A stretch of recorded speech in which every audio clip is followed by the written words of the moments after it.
요엘 3장 16절부터 21절 읽겠습니다. 나 여호와가 시온에서 부르짖고 예루살렘에서 목소리를 발하리니 하늘과 땅이 진동되리로다. 그러나 나 여호와는 내 백성의 피난처 이스라엘 자손의 산성이 되리로다. 그런즉 너희는 내가 내 성산 시온에 거하는 너희 하나님 여호와인 줄을 알 것이라. 예루살렘이 거룩하리니 다시는 이방 사람이 그 가운데로 통행하지 못하리로다. 그날에 산들이 단 포도주를 떨어뜨릴 것이며 작은 산들이 젖을 흘릴 것이며 유다 모든 시내가 물을 흘릴 것이며 여호와의 전에서 샘이 흘러나와서 시딤 골짜기에 되리라. 그러나 애굽은 황무지가 되겠고 에돔은 황무한 들이 되리니 이는 그들이 유다 자손에게 강포를 행하여 무죄한 피를 그 땅에서 흘렸음이니라. 유다는 영원히 있겠고 예루살렘은 대대로 있으리라. 내가 전에는 그들의 피 흘림 당한 것을 갚아주지 아니하였거니와 이제는 갚아주리니 이는 나 여호와가 시온에 거함이니라.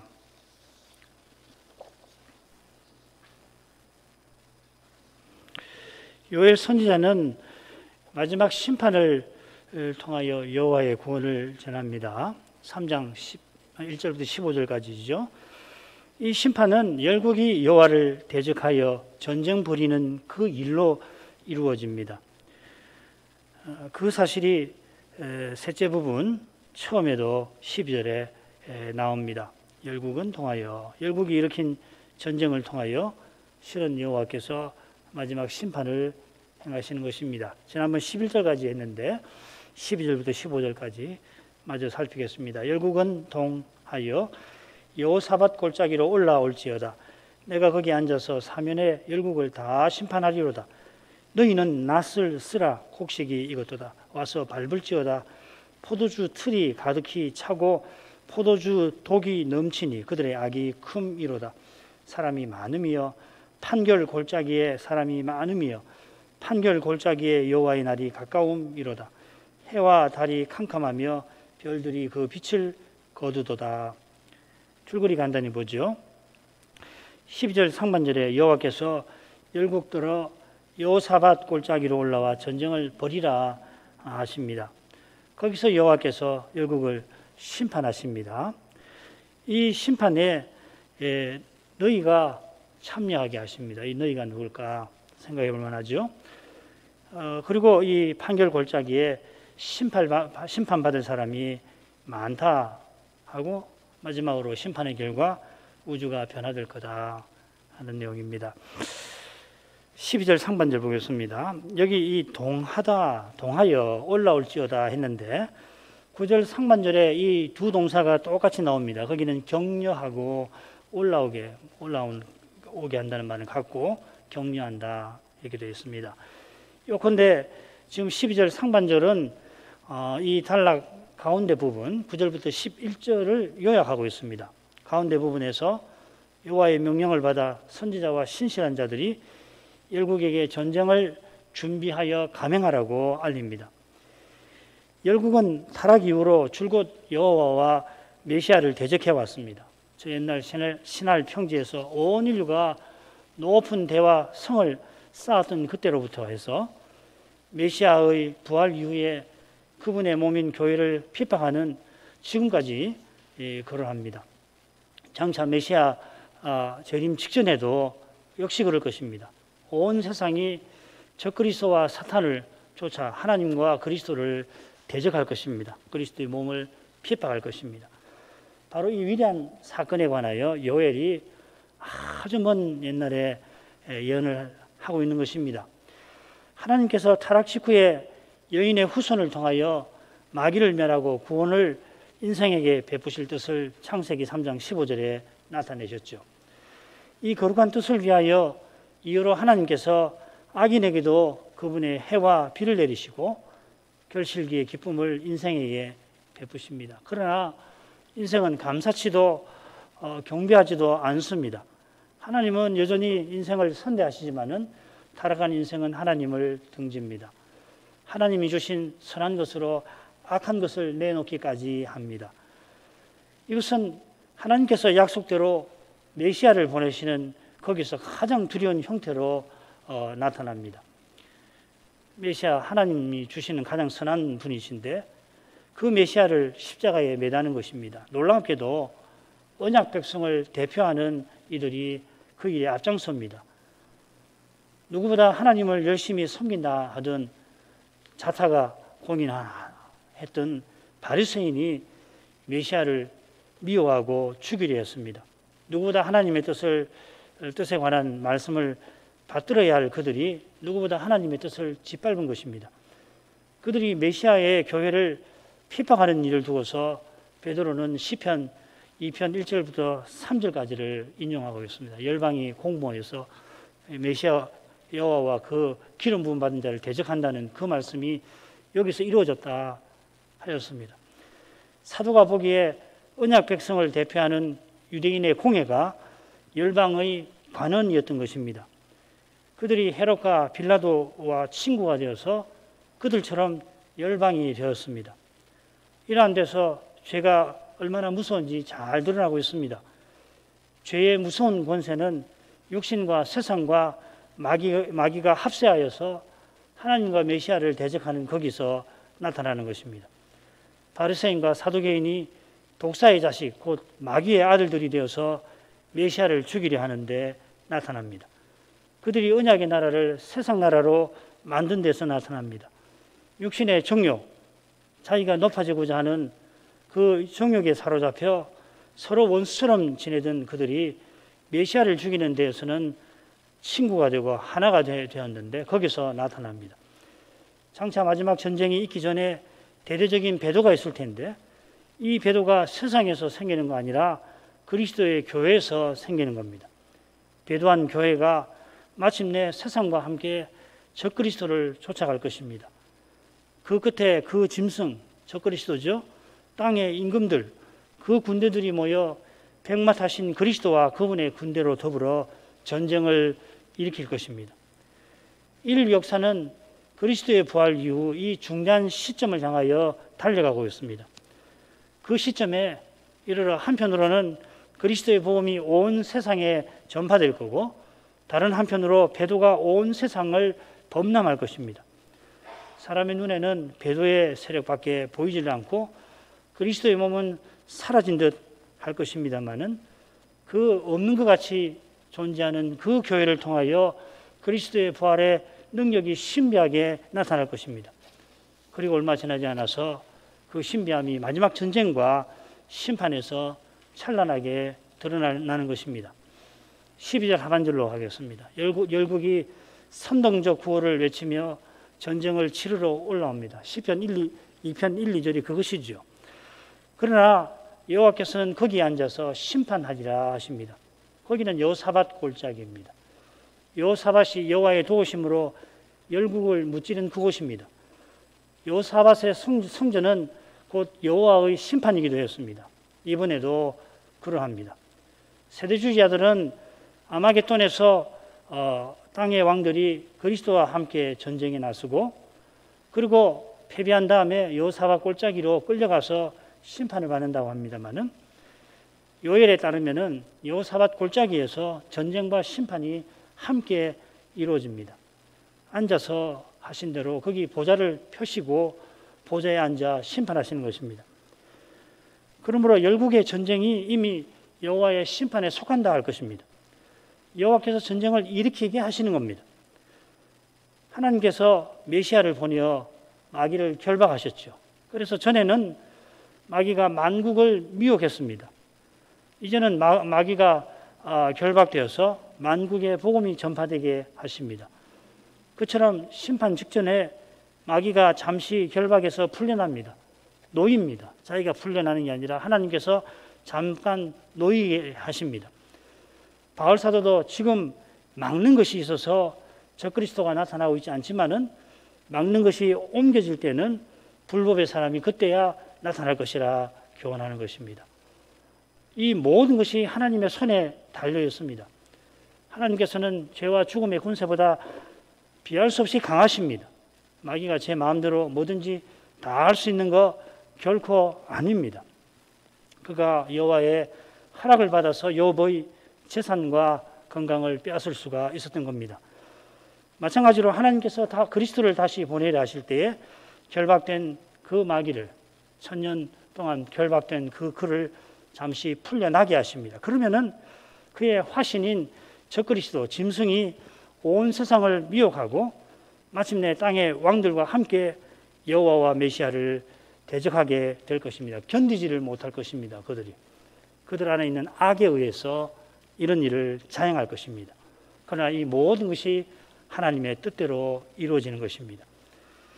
지금 교회와 신자가 믿음의 길에서 받는 핍박과 고난도 하나님 손 아래서 이루어집니다. 하나님께서 말씀을 좇는 길에 고난받게 하시는 뜻이 무엇인가 여전히 다 알지 못합니다만은 성경의 일반적인 교훈은 우리가 압니다만은 그 현실에 당했을 때 왜 나에게 이런 일을 주시는지는 다 알긴 어렵지요. 그러나 고난받게 하시는 하나님께서 독생자를 아끼지 않고 내어주셨다 하는 것을 깨닫는다고 한다면은 틀림없이 고난에서 하나님의 사랑을 맛보게 될 것입니다. 그 고난이 바로 하나님 말씀이 이루어지는 증거라고 하는 것을 확신하게 되는 것입니다. 여기까지 이르기가 굉장히 힘들긴 하지만은 마침내 이 고난이 하나님 말씀이 이루어지는 증거구나. 그걸 알게 되는 거거든요. 13절로 가겠습니다. 여호와께서 너희들어 심판에 참여하게 하십니다. 계시록에 보면은 지금 요해가 흡사한 내용이 14장에 나옵니다. 14장에만 나오는 게 아닌데 14장에 특별히 나옵니다. 14장 14절에 보면 사람의 아들 같은 이가 구름에 앉았는데 이 그리스도시죠, 그죠? 금면류관을 쓰고 손에 예리한 낫을 갖고 계십니다. 부활하신 그리스도시죠. 그러니까 천사가 내 낫을 휘둘러 거두라. 이 존칭으로 번역하는 것이 맞을 겁니다. 주님의 낫을 휘두러 거두십시오. 이렇게 했겠죠. 땅에 곡식이 다 익었음이로다 합니다. 그러자 구름 위에 앉으신 분이 낫을 휘두르니까 곡식이, 알곡이 거두어집니다. 그 다음에 또 다른 천사가 하늘 성전에서 나오는데 역시 이 천사가 예리한 낫을 가지고 있습니다. 이번에는 불을 다스리는 다른 천사가 제단에서 나와서 낫을 가진 이 천사를 향하여 내 이한 낫을 휘둘러 땅에 포도송이를 거두라 합니다. 천사가 낫을 휘둘러서 포도를 거두고서는 하나님의 진노의 큰 포도주 틀에 던지니 성 밖에서 그 틀이 밟힙니다. 요엘이 3장 31절에서 곡식이 익었도다 해서 계시록처럼 이 포도 추수만 아니라 곡식 추수도 언급한 것처럼 번역은 되어 있죠. 그런데 여기 이 내용은 추수할 포도가 익었다 이렇게 새겨야 합니다. 이 추수라고 하는 말인데 우리나라 말은 번역할 때는 곡식이 익었다 이렇게 번역을 했어요. 그런데 알곡보다는 포도가 익었다 하는 말입니다. 그래서 바로 와서 밟을지어다 한 것입니다. 계시록에서 곡식 추수는 하나님의 구원을, 포도 추수는 하나님의 심판을 가리키죠. 요엘도 포도 추수가 하나님의 심판임을 분명히 교훈합니다. 익은 포도를 틀에 가득 넣어서 밟아 포도주 독이 넘치는데 이게 뭐냐면 그들의 악이 쿰이라 하는 것입니다. 여기 그들은 12절에 나온 대로 열국의 사면의 열국을 다 심판한다고 하셨으니까 사면의 만국이 있습니다. 만국의 악이 심히 커서 심판을 피하지 못합니다. 얼마나 심한지 지금 그들이 하나님을 감히 대적하려 합니다. 주님께서 알곡과 가라지 비유해서 마지막 심판을 추수에 비겨 교훈하시는데 추수꾼은 천사들이라 하셨습니다. 천사들이 추수꾼으로서 하는 일이 뭔가 이어지는데 가라지를 거두어 불에 사르는 것, 그 나라에서 모두 넘어지게 하는 자와 또 불법을 행하는 자들을 거두어 불문불에 던져 넣는 것이라 이렇게 설명이 이어집니다. 계시록과 일치하죠. 그래서 이 요엘에서도 큰 악을 저지른 만국의 심판에 참여하라 하시는 너희는 천사들이라 볼 것입니다. 이건 이제 좀 더 복잡한 내용이 있는데 계시록을 만약에 공부하면 그때 제가 좀 더 복잡하게 천사와 부활하신 그리스도와 천사의 관계를 설명을 그때 해드리면 좋겠습니다. 그 다음 14절로 가겠습니다. 거듭 사람이 많음이여 하십니다. 12절 하반절에서 사면의 만국을 거기서 심판하신다 한 것과 짝을 이루죠. 만국을 심판하시니 만민을 모으신 겁니다. 사람이 많다고 새긴 이 표현은 많은 군대가 시끄러운 소리를 내는 시끄러운 소리를 뜻하기도 합니다. 여호와께서 심판을 명하셨으니까 그 심판 아래 고통스러워하는 만국의 모습을 가리킬지도 모르겠습니다. 이런 점에서 판결 골짜기라 부른 점을 살펴야 할 겁니다. 여기 이 판결이라는 말은 이사야 41장 15절에 날카로운 추수 도구라는 말에 그대로 쓰입니다. 추수할 때 죽정이를 철저히 벗겨내려면은 그 판에다가 밑에 철이나 쇠나 날카로운 돌을 달아가지고 그 사람이 타고 짐승이 끌게 해서 그 죽정이가 잘 벗겨지도록 하잖아요. 그처럼 여호와의 심판은 철저하고 엄격할 것이다. 그 심판의 엄격함에 만국이 두려워 떨고 있는 모습을 14절에서 그리고 있는지도 모르겠습니다. 15절은 간단합니다. 요엘 2장 10절 후반절과 똑같습니다. 표현도 같습니다. 여호와의 날이 이르면 지금 세상은 사라져버리고 새하늘과 새 땅이 등장할 것입니다. 그 다음 넷째 단락으로 하겠습니다. 16, 17절 그때 시온의 남은 자가 구원을 얻습니다. 16, 17절 나 여호와가 시온에서 부르짖고 예루살렘에서 목소리를 발하리니 하늘과 땅이 진동되리로다. 그러나 나 여호와는 내 백성의 피난처 이스라엘 자손의 산성이 되리로다. 그런즉 나는 내 성산 시온에 가는 너희 하나님 여호와인 줄 알 것이라. 예루살렘이 거룩하리니 다시는 이방 사람이 그 가운데로 통행하지 못하리로다.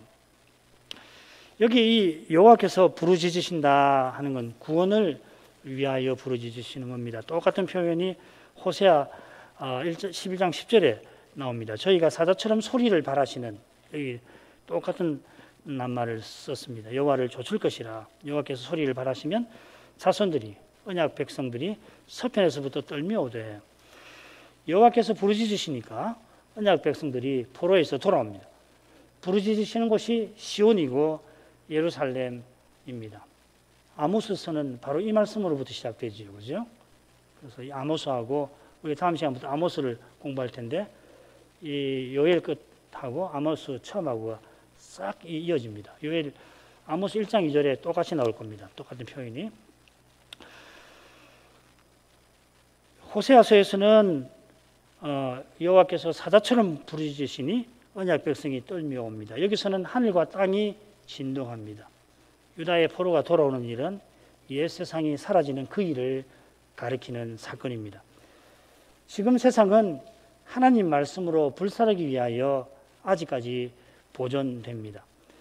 그때 경건치 아니한 사람들의 심판과 멸망이 마지막에 있을 겁니다. 처음 세상이 죄가 관영하여서 망했던 것처럼 지금 세상도 똑같은 이유로 극심한 배도로 망하게 될 것입니다. 여호와께서 하늘과 땅을 진동되게 하시는 이유가 이어집니다. 그러나 나 여호와는 했죠. 저는 그리고 나 여호와가 해도 좋을 것 같습니다. 여호와께서 자기 백성의 피난처 이스라엘 자손의 산성이 되십니다. 이 피난처 산성이 시편에 보면은 이 여호와께서 자기 백성의 구원과 소망이 되심을 가리키는 중요한 표현입니다. 지금 세상은 무너지지만은 여호와께서 친히 피난처와 산성이 되십니다. 사실 다시는 죄와 죽음이 없는 그런 세상을 주시려고 지금 세상을 불사르십니다. 영원히 진동하지 아니할 세상, 영원한 나라를 세우려고 그리 하십니다. 지금은 죄로 말미암아 늘 세상이 요동하잖아요. 큰 바다에 출렁거림과 같이. 이로써 나는 내 성산 시온에 거하는 너희 하나님이심을 친히 알리실 것입니다. 얼마 있지 않아서 시온이 적국의 발에 짓밟힐 거고 여호와께서 시온 성전을 떠나실 것입니다. 에스겔 10장입니다. 그러나 여호와께서 이 시온을 아주 버리지 아니하실 것을 이로써 알리시는 겁니다. 여호와의 말씀을 듣고 포로로 잡혀간 그들 가운데 계실 것입니다. 그처럼 장차는 말 그대로 영원한 성산 시온, 하늘의 시온에 거하실 것입니다.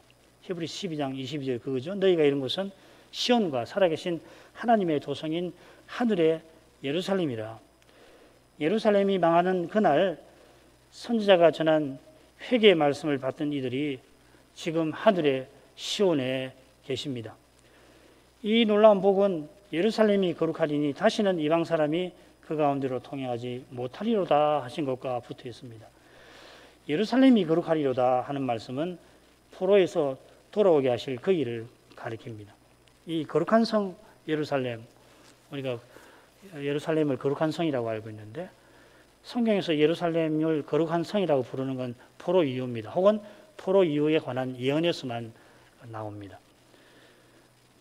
그런데 이방 사람이 다시는 그 가운데 다니지 못한다 하시는 말씀은 하늘의 예루살렘에 해당될 것입니다.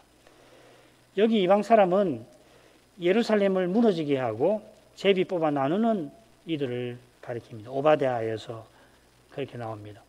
호세아서에서 이방인은 여호와를 떠나 바알을 숭배하는 자들을 가리키기도 합니다. 이런 이들이 전혀 없는 예루살렘은 지금 하늘에 있는 예루살렘이나 장차 완성될 예루살렘입니다. 포로에서 돌아온 이들은 이내 요엘의 이 예언과 다른 현실을 만나서 낙담, 실망할 겁니다. 하나님의 기적적인 은혜로 포로에서 돌아왔습니다마는 돌아온 거기서 이방인들이 와서 방해를 합니다. 성전 터를 세우는 때부터 예루살렘 성벽을 중건할 때까지 그렇게 합니다. 심지어 언약 백성이 이방인들과 혼인하는 일도 있습니다. 그렇지만은 포로에서 돌아오는 일이 결코 작은 일이 아닙니다. 여호와께서 세상 제국을 다스리시는 분이셨고 말씀대로 이루신 일입니다. 장차도 틀림없이 이루십니다. 말씀과 달리 보이는 현실에 낙담될 때마다 말씀하시는 하나님을 바라볼 것입니다. 그러면은 그 현실이 이미 말씀이 이루어지는 증거임을 깨닫게 되고 산소망 가운데 행하게 될 것입니다. 이건 희한한 경험이에요. 정말 희망이 보이지 않은 그때 말씀으로 나아가서 깨닫고 기도하면 소망이 생깁니다. 사실은 소망은 여기 있는 게 나에게 현실에 있는 게 아니거든요. 하늘에 하나님께 있는 것이거든요. 예루살렘 성을 중건할 때 이방인들이 와서 조롱했죠. 느헤미야 4장 3절 암몬 사람 도비아는 곁에 섰다가 가로되 저들의 건축하는 성벽은 여우가 올라가도 곧 무너지리라 하더라. 이 암몬 사람 도비아가 희한한 사람이죠. 이 이스라엘 사람입니다. 도비아라는 말은 여호와는 그 토브 선하시다는 말이거든. 이게 이스라엘 이름이에요. 그러니까 이스라엘 사람인데 암몬에 붙은 사람이거든요. 그러니까 얼마나 이 도비아의 말을 들을 때 언약 백성들이 낙담을 했겠습니까? 너희들 성을 쌓는다고 했지만 여우 한 마리가 올라가도 무너질 거다. 나중에 성벽을 짓고는 찬양대가 그 성벽에 올라가서 찬송을 부르잖아요. 그 많은 찬양대가 여기저기 그 성터 위를 올라가면서. 그런데 그 말을 누가 했냐면 도비아가 해요. 토비야, 토브라는 말은 선하다는 말이 좋다는 말이고요. 야라는 말은 여호와, 여호와는 선하시다는 말이에요. 이 원래 이스라엘 백성입니다. 그런데 이 믿음을 버리고 암몬 사람이 되어가지고 이런 이야기를 한 거예요. 그때 느헤미야가 하나님께 아뢰고 마침내 성벽을 중건했습니다. 그처럼 지금 믿음의 길을 걸어갈 때 바라던 것과 다른 현실에 놓일 뿐만 아니라 그 불행한 현실 때문에 조롱을 당하기도 합니다. 이 도비아가 하는 조롱처럼요. 조롱의 큰 슬픔을 당연히 맛보아야죠. 조롱하는데도 나는 아무 상관없어. 그렇게 안 되잖아요. 그러나 지금 우는 자가 정말 죄의 현실, 죽음의 현실을 겪고서 울고 밤을 지새며 우는 그 사람이 복 있는 사람입니다. 우는 자는 틀림없이 장차 위로를 받을 것입니다. 그때 지금 울었던 그것 자체가 복이었구나. 그 밤이 맞도록 슬퍼서 혼자서 눈물을 훔치고 있었지만은 천국에서 또 장차 보면 그때 정말 지상에서 가장 복된 날 중에 하나였구나. 그때는 너무도 괴롭고 누구도 알아주지 못하는 그 현실에서 밤중에 홀로 침상에 앉아서 잠잘지도 못하고 울 때에 얼마나 비참합니까? 근데 장차 보면은 그게 복이었구나. 참된 기쁨이었구나. 알게 될 겁니다. 자, 마지막 단락으로 가죠. 그날에 산들이 단 포도주를 떨어뜨릴 것이며 작은 산들이 젖을 흘릴 것이며 유다 모든 시내가 물을 흘릴 것이며 여호와의 전에서 샘이 흘러나와서 시팀 골짜기에 되리라. 그러나 애굽은 황무지가 되겠고 에돔은 황무한 들이 되리니 이는 그들이 유다 자손에게 강포를 행하여 무지한 피를 그 땅에서 흘렸음이니라. 유다는 영원히 있겠고 예루살렘은 대대로 있으리라. 내가 전에는 그들의 피 흘림 당한 것을 갚아주지 아니하였거니와 이제는 갚아주리니 이는 나 여호와가 시온에 거함이니라. 요엘 후반부의 두 주제가 여기 요약되어서 나오죠. 하나님의 심판과 구원이. 하나님께서 열국은 심판하시고 유다는 구원하십니다. 열국의 심판이 19절에 가운데 나오고요. 18절과 20절, 21절에 유다의 구원이 나옵니다. 그런데 두 번째 유다의 구원도 보면 하나님의 보복, 심판이 가운데 나오고 있습니다. 아주 이 짧은 내용을 가지고서 우리가 공부한 내용을 집약하면서 또 새로운 내용을 전하는 겁니다. 그날은 바로 앞에 나오는 여호와의 날이겠죠. 여호와의 날에 구원이 유다에 임할 것입니다. 그 구원은 언약문에 나온 풍요함으로 표현이 되었습니다. 풍성한 추수죠. 단 포도주는 진노의 포도주와 대조를 이룹니다. 단 포도주는 여호와의 복을 상징하죠. 그렇죠? 작은 산들이 젖을 흘린다는 것은 목장에 육축이 많을 것을 잘 자라는 것을 가리킵니다. 언약의 땅을 젖과 꿀이 흐르는 땅이라 한 약속이 이루어지는 상태인 겁니다.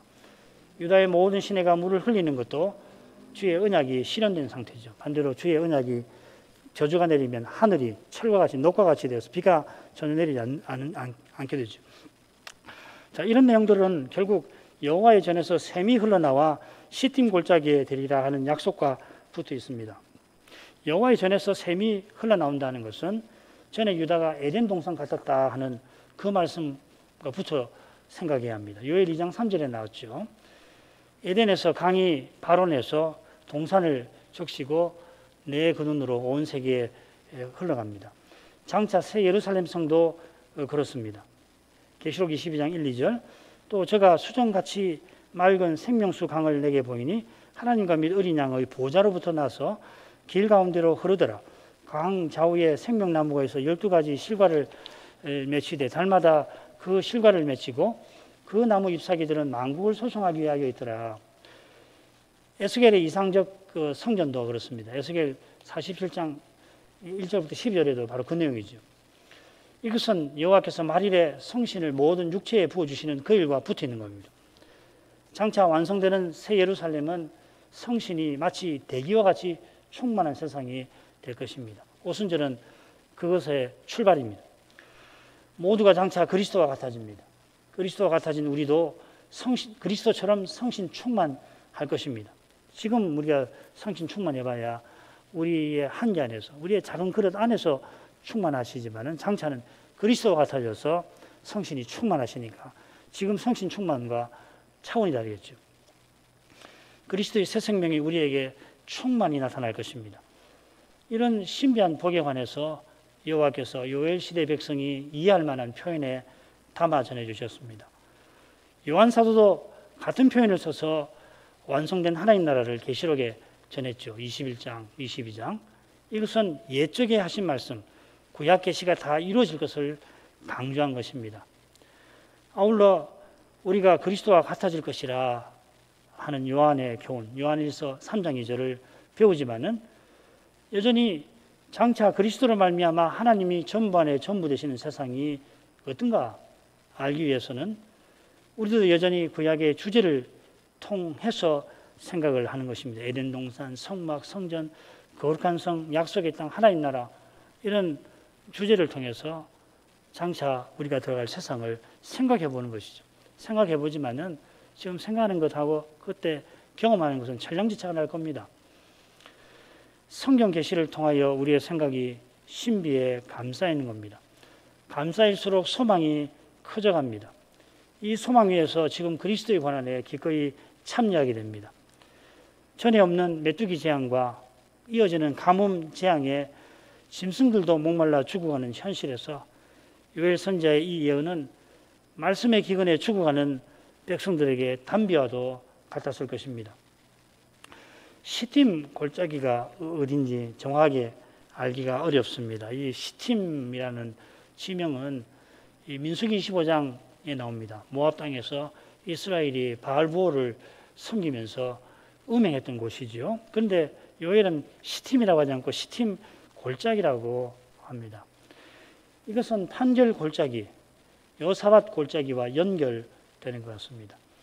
여호와의 심판이 이루어지는 그곳에 여호와의 전에서 흘러나온 생명수가 닿는다 하는 것입니다.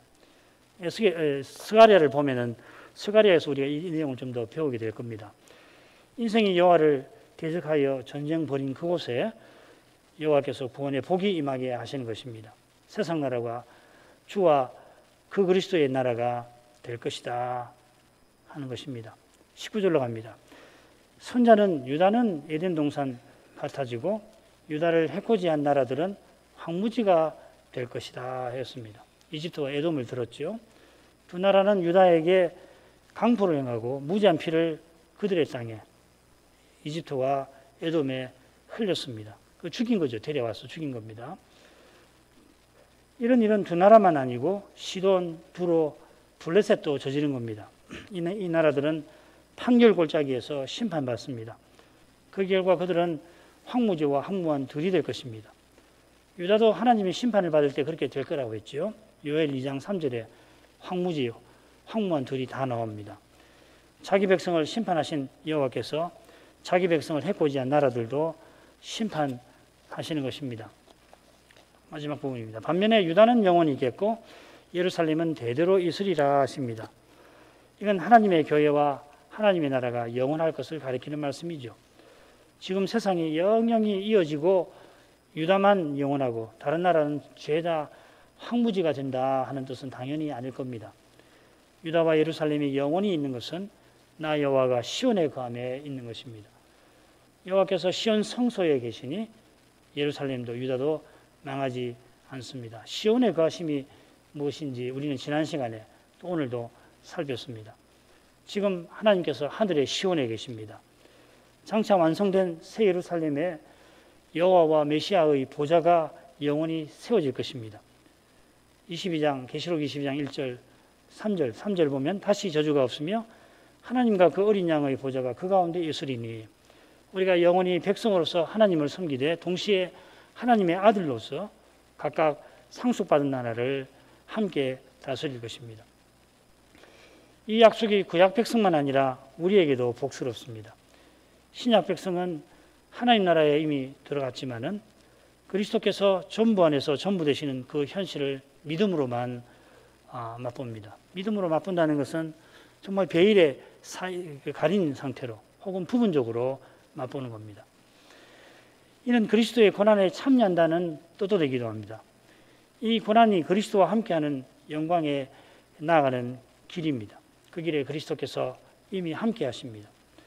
그리스도께서 우리를 주님과 같아지는 거기에 이르도록 인도하십니다. 그리스도께서 아직 세상에 오시지 않은 구약 때에도 여호와께서는 늘 그리하셨습니다.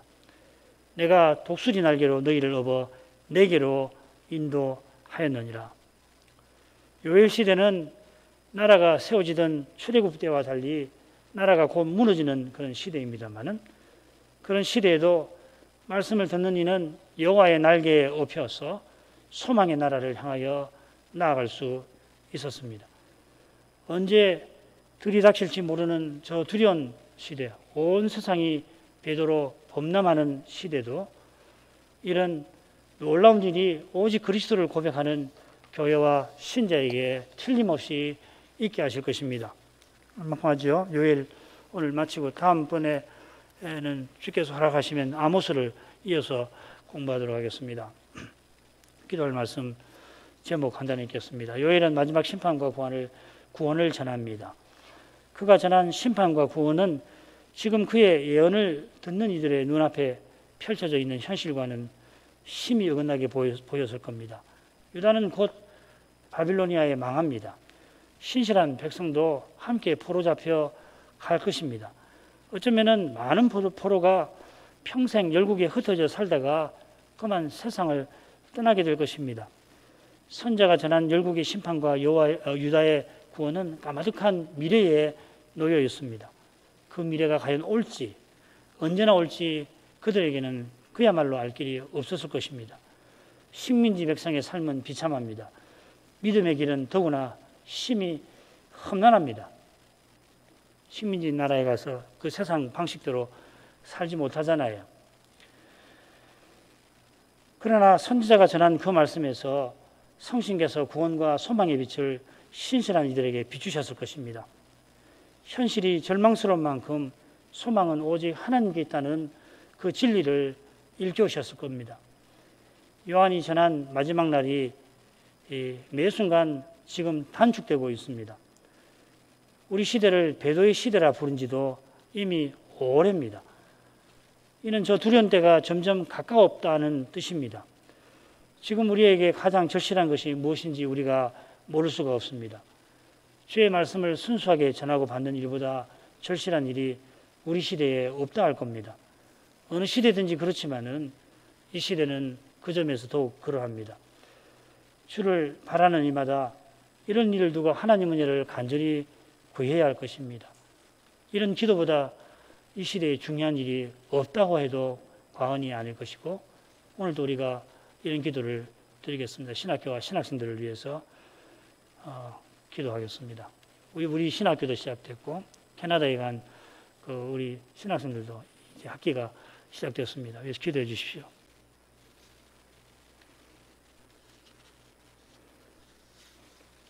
같이 기도하겠습니다.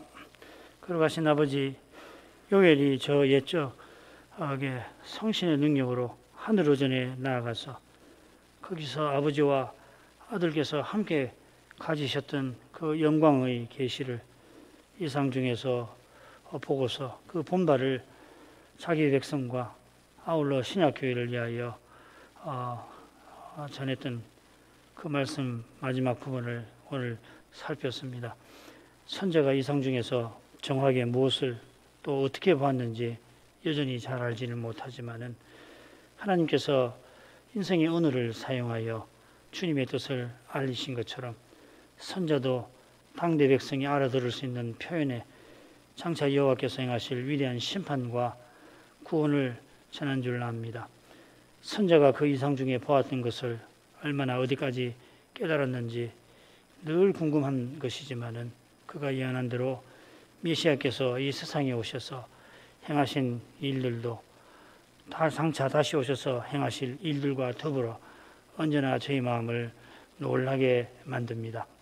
여호와께서 여호와의 종으로 세상에 오신 이 일보다 신비한 일이 어디 있겠습니까마는 세상에 오신 그 메시아께서 십자가를 지신 일도 너무도 놀라운 일이 아닐 수가 없습니다. 부활하신 그리스도께서 하늘과 땅의 모든 권세를 받아서 지금 하나님 나라를 주님의 몸인 교회를 중심으로 세워나가시는 일도 그러합니다. 이 일은 심지어 우리 가운데 실제로 일어나고 있는 일이지만은 오직 믿음으로만 주님 하시는 일을 제대로 알 수 있을 만큼 신비합니다. 성신께서 말씀에 거룩한 빛을 비춰주시는 만큼 저희가 지금 주께서 주님의 교회를 온 세상에서 세우고 나가시는 일을 깨닫게 됩니다. 깨닫는 바가 실제로 얼마나 될지 생각해 보면 주의 말씀을 깨닫는 정도도 실로 빈약한 것을 고백할 뿐입니다. 위대한 종들을 통하여 주의 말씀에 높고 깊고 정밀한 바를 우리에게 알려주셨지만은 그 지식이 실제로 그리스도의 사랑을 깨닫는 것에 얼마나 근접한지 늘 묻고 또 물을 때마다 회개치 아니할 수가 없습니다. 과연 우리가 믿어 구원 얻는 것은 우리가 의지하는 그리스도께서 우리의 구원이 되신 거기에 있겠습니다. 주께서 친히 구원하십니다. 사람은 그 구원에 전혀 기여할 수가 없습니다. 이보다 분명한 진리가 없습니다. 그 진리가 장차 그리스도께서 다시 오시는 날에 더없이 환히 드러날 줄 압니다. 그날 그리스도를 계신 그대로 뵙는 그 순간 지금 우리가 깨달았다고 하는 그것이 얼마나 미미했는지, 지금 우리가 안다 하는 신학 체계가 얼마나 허술했는지, 우리가 믿음으로 그리스도와 주님의 교회를 섬긴다고 했던 것이 얼마나 부족하고 부족했던가를 그때 더없이 깨닫게 되고서는 주님의 은혜와 사랑을 영원히 기리게 될 것입니다. 우리의 모든 죄책을 주님께서 십자가에서 대신 담당해 주신 것을 더없이 깨닫고 날마다 주님의 공유를 의지하게 만들어 주셨던 그 사랑들을 감사할 것입니다. 삶의 구비구비마다, 아니 날마다 일어나는 온갖 일마다 주님께서 친히 저희를 붙들어 주시고 저 복된 순간으로 저희를 인도하시는 것을 깨닫게 될 것입니다. 주님께서 붙드셔서 저희가 아주 넘어져 다시 일어나지 못하는 그러한 지경에 떨어지지 아니하게 하십니다. 그처럼 이 미미한 인생을 주님께서는 귀히 보시고 사람의 생각을 넘어서는 방식으로 주님이 일에 써주신 것을 그때 확연히 알게 될 것입니다. 우리 입에서 나온 그 미미한 말을, 우리가 드리는 그 부족한 그 기도를 하나님께서 귀히 보시고 주님의 위대한 일에 쓰임이 되게 하신 것을 그때 다 알게 될 것입니다. 주님의 거룩하신 영광을 날마다 깨닫게 하셔서 주님 앞에서는 물론이며 인생 앞에서도 겸손하고 또 겸손하게 하옵소서. 주님을 향한 순전한 마음을 품게 하시고 하나님 말씀을 조차 살려는 그러한 순전한 마음을 날마다 사모할 수 있게 해 주옵소서. 주님만을 전부로 모시는 그러한 심정을 잃지 말게 해 주옵소서. 그리하여서 믿음의 참 비밀을 마음에 간직하고서 기쁜 마음으로 주신 날들을 살아가게 해 주옵소서. 예수님의 이름으로 기도합니다. 아멘.